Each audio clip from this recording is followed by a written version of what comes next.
Di negeri Kusniyah, Malebari, Nabi Adam telah berusia 990 tahun dan kini dalam keadaan sakaratul maut menjelang wafat. Di sekitarnya telah berkumpul semua anggota keluarga, mulai dari istri, para putra-putri, serta cucu dan cicit. Namun ada seorang yang belum datang, yaitu Sayyidina Anwar, putra Sayyidina Sis. Nabi Adam mengetahui kalau Sayyidina Anwar saat ini sedang berkelana di hutan Ambalah, di tanah keling, dan berguru kepada Azazil. Tidak lama kemudian Sayyidina Anwar datang dan menyampaikan rasa prihatin atas keadaan sang kakek. Sayyidina Sis bertanya apakah benar putranya itu telah berguru kepada Azazil di hutan Ambalah. Jika memang benar, ia melarang keras Sayyidina Anwar berhubungan lagi dengan Azazil, karena dulu telah dikeluarkan dari taman surga oleh Tuhan Yang Maha Kuasa atas kesombongannya yang menolak memberikan penghormatan kepada Nabi Adam. Sayyidina Anwar mengakui dirinya memang telah berkelana sampai ke hutan Ambalah di tanah keling dan berguru kepada seorang pertapa tua. Pertapa tua itu telah mengajarinya berbagai macam ilmu kesaktian, antara lain kemampuan terbang, menghilang, amblas bumi, menyelam di air, serta berubah wujud. Mengenai Azazil, ia mengaku tidak kenal dan tidak tahu menau. Nabi Adam menjelaskan bahwa pertapa tua itu tidak lain adalah Azazil yang sedang menyamar. Ia berwasiat agar Sayyidina Anwar tidak lagi berhubungan dengannya dan supaya kembali ke agama yang benar. Tidak lama kemudian muncul dua malaikat yang diutus Tuhan untuk datang ke Kusniyah Malebari. Mereka adalah malaikat Israel yang bertugas menjemput roh Nabi Adam dan malaikat Jibril yang bertugas menyampaikan keputusan Tuhan untuk menunjuk Sayyidina Sis, putra keenam, sebagai nabi menggantikan sang ayah, dan mengangkat Sayyidina Kayu Maras, putra ke-13, sebagai Raja Kusniyah Malebari yang baru dengan bergelar Sultan Kayu Mutu. Demikianlah Nabi Adam pun meninggal dunia. Para anggota keluarga serentak memanjatkan doa mengantarkan kepergian rohnya. 40 hari setelah meninggalnya Nabi Adam, terjadi percakapan antara dua orang putra Nabi Sis, yaitu Sayyidina Anwas dan Sayyidina Anwar, mengenai rahasia kehidupan. Menurut Sayyidina Anwas, agama Nabi Adam adalah agama yang paling benar dan harus diikuti tanpa penolakan. Semua kitab peninggalan sang kakek bisa dijadikan petunjuk untuk menjalani kehidupan yang benar, karena isi kitab tersebut berasal dari apa yang diajarkan Tuhan Yang Maha Kuasa kepada Nabi Adam. Maka mencari agama lain adalah suatu perbuatan sia-sia belaka. Sayyidina Anwar tidak setuju. Menurutnya ilmu Tuhan itu sangat luas, tak terbatas, dan tidak bisa ditampung hanya dalam kitab-kitab saja. Untuk mempelajari rahasia kehidupan, maka harus mempelajari pula bagaimana alam bekerja. Alam memiliki hukum sebab akibat yang berjalan sesuai ketentuan Tuhan. Apalagi melihat Nabi Adam ternyata meninggal dunia dalam usia 990 tahun, membuat Sayyidina Anwar merasa sangat kecewa. Ia berpendapat, jika memang agama yang diajarkan Nabi Adam itu benar, harusnya dapat menghindarkannya dari kematian seperti kaum malaikat yang hidup abadi. Sayyidina Anwar tidak setuju karena makhluk bernama manusia dan malaikat jelas berbeda secara penciptaan. Manusia berasal dari sari pati tanah dan harus kembali menjadi tanah. Namun Sayyidina Anwar tetap bersikeras bahwa manusia bisa mencapai kehidupan abadi seperti malaikat jika mau berusaha. Setelah membulatkan tekad, Ia pun memutuskan untuk pergi berkelana lagi demi mendapatkan kehidupan abadi tersebut. Sayyidina Anwas berusaha menghalangi niat adiknya itu. Terpaksa ia menggunakan kekerasan supaya sang adik menghentikan langkah. Kedua bersaudara itu lalu terlibat pertarungan seru karena Sayyidina Anwar jauh lebih sakti, maka ia pun dapat meloloskan diri. Sayyidina Anwar sangat sedih, bercampur malu. Ia bersumpah meskipun ilmu kesaktian adiknya lebih tinggi, namun kelak akan ada keturunannya yang bisa mengalahkan keturunan Sayyidina Anwar. Setelah sampai di perbatasan Kusnia Malebari, Sayyidina Anwar bertemu Azazil yang memperkenalkan diri sebagai kakeknya dari pihak ibu. Azazil juga menceritakan bahwa dirinya dulu menyamar sebagai pertapa tua yang telah mengajarkan segala macam ilmu kesaktian sewaktu Sayyidina Anwar bertapa di hutan Ambalah di Tanah Keling.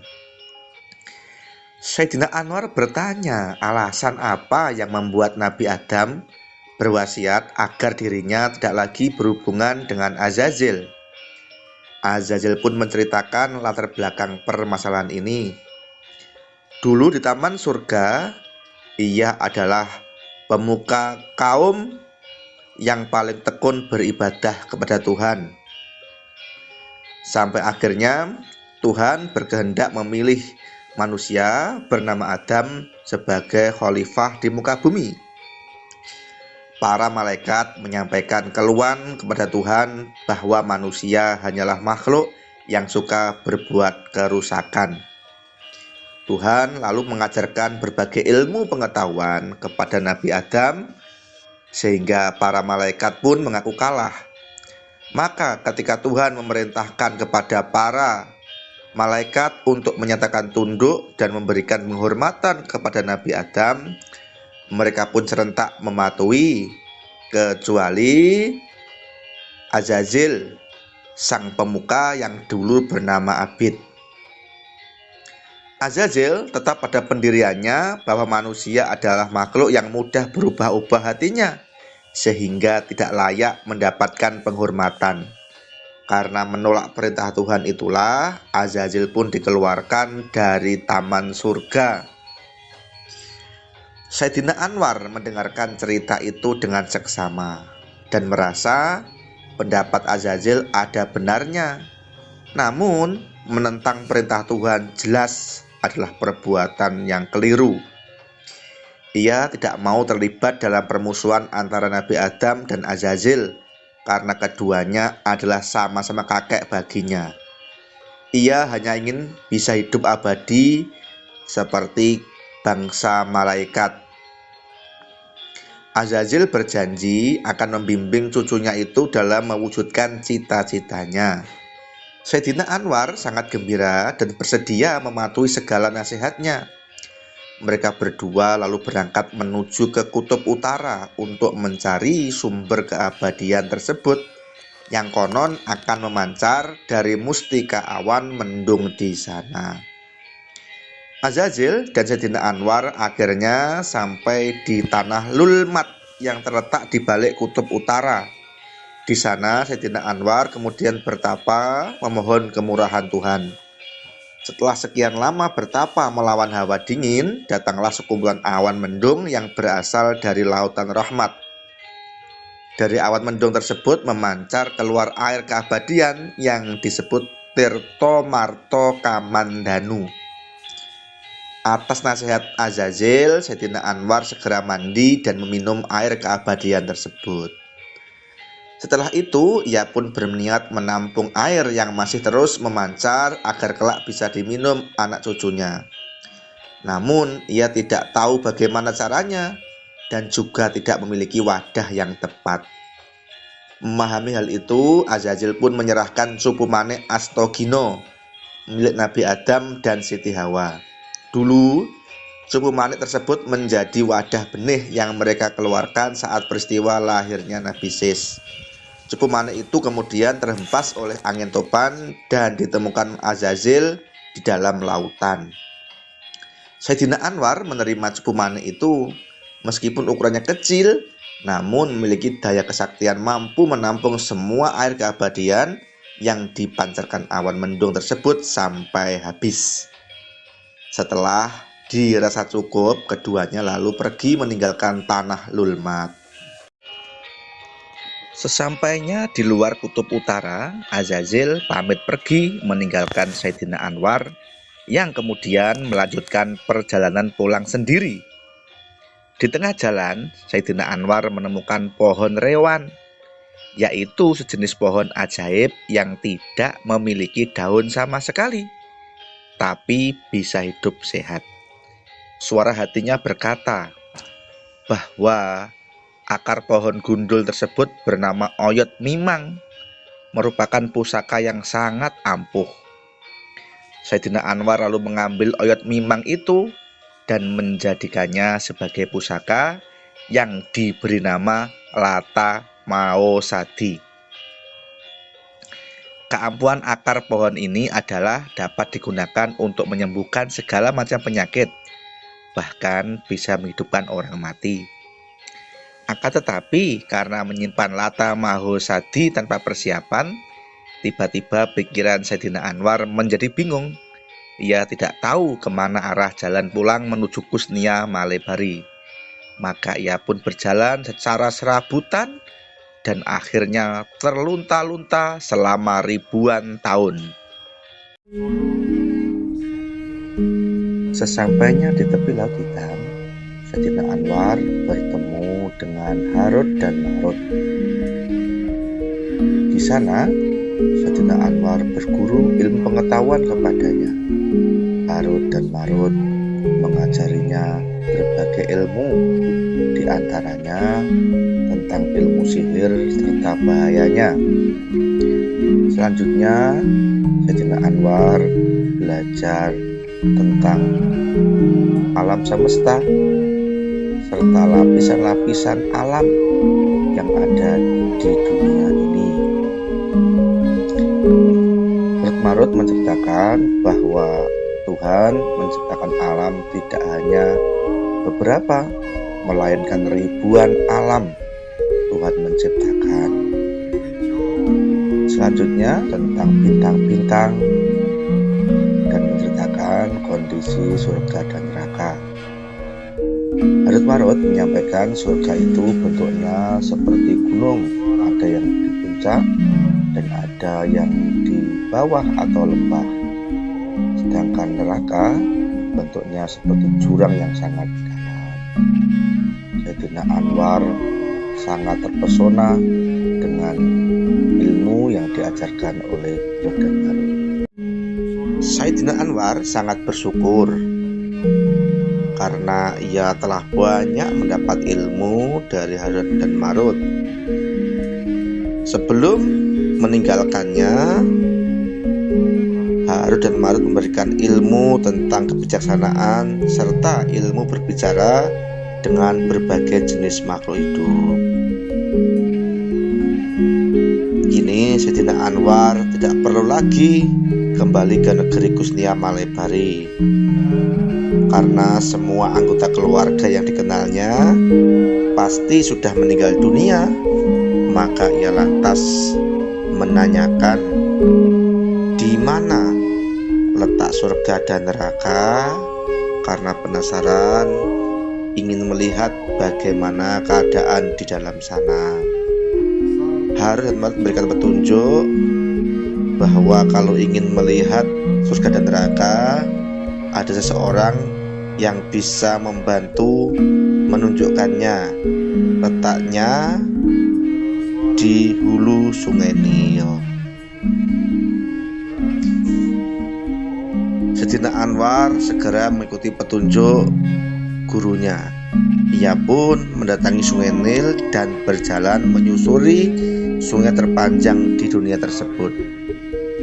Dalam perjalanannya itu, ia bertemu paman dan bibinya yang bernama Sayyidina Lata dan Siti Ujwa, putra-putri Nabi Adam dan Siti Hawa nomor 15.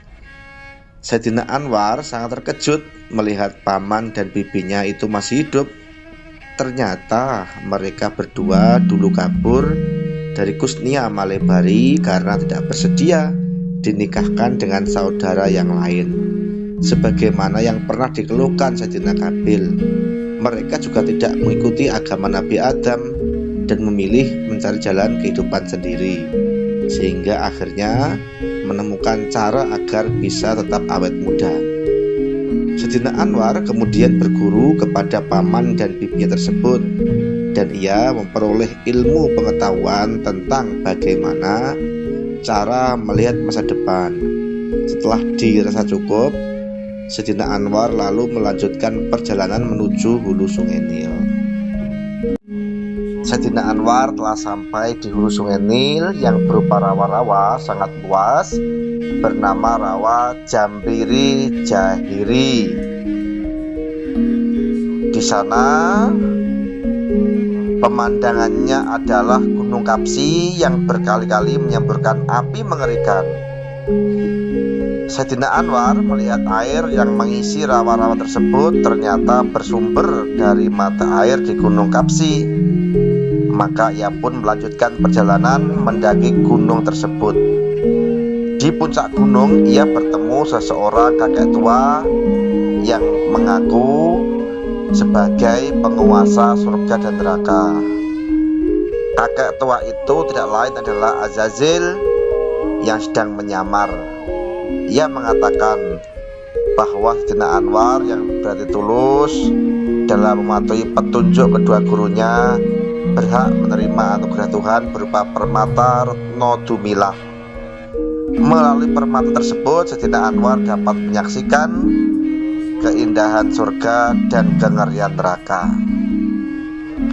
Si kakek tua lalu mengajarkan berbagai macam ilmu baru kepada Sayyidina Anwar, antara lain ilmu panitisan atau bersatu dengan makhluk lain, ilmu memasuki alam kematian, dan ilmu memutarbalikkan waktu.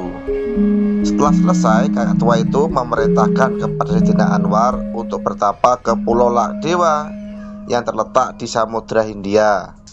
Sayyidina Anwar pun mohon pamit dan berangkat. Sayyidina Anwar telah sampai di Pulau Lakdewa dan bertapa di puncak sebuah gunung. Ia bertapa dengan cara menatap jalannya matahari. Jika pagi hari wajahnya menghadap ke timur, jika siang hari wajahnya menghadap ke atas, dan jika sore hari wajahnya menghadap ke barat. Kemudian jika malam hari ia berendam di air. Setelah 7 tahun bertapa seperti itu dengan sabar dan tekun, Sayyidina Anwar pun menjadi makhluk halus yang berbadan rohani, tinggal di alam Sonyoruri, yaitu alam para jin. Di alam itu tiada barat, tiada timur, tiada utara, tiada selatan, tiada atas, tiada bawah, terang tanpa siang, gelap tanpa malam. Ruang dan waktu menjadi satu, sudah musnah semua, tiada nama, dan segalanya berada dalam perengkuhan Tuhan yang Maha Kuasa. Sayyidina Anwar kemudian mendapatkan perintah Tuhan untuk segera berkeluarga, karena keturunan Sayyidina Anwar saat ini sudah mencapai zaman Nabi Musa. Sayyidina Anwar patuh dan segera bertapa di dalam goa untuk mendapatkan jodoh yang tepat. Tersebutlah Raja Jin di Pulau Maladewa bernama Prabu Nurhadi yang masih keturunan Jan Banu Jan, leluhur para jin di dunia. Ia memerintah didampingi saudaranya yang bernama Patih Amir. Pada suatu hari, putri tunggal Prabu Nurhadi yang bernama Dewi Nurini bermimpi didatangi seorang kakek tua yang memberitahu bahwa jodohnya yang bernama Sayyidina Anwar sudah dekat dan saat ini bertapa di sebuah goa. Kakek tua itu mengabarkan bahwa perkawinan Dewi Nurini dengan Sayyidina Anwar kelak akan menurunkan raja-raja tanah Hindustan dan tanah Nusantara. Dewi Nur ini menceritakan apa yang dialaminya kepada sang ayah. Prabu Nurhadi lalu mengutus Patih Amir untuk pergi menyelidiki laki-laki yang digambarkan sang putri dalam mimpinya itu. Patih Amir pun mohon diri dan berangkat.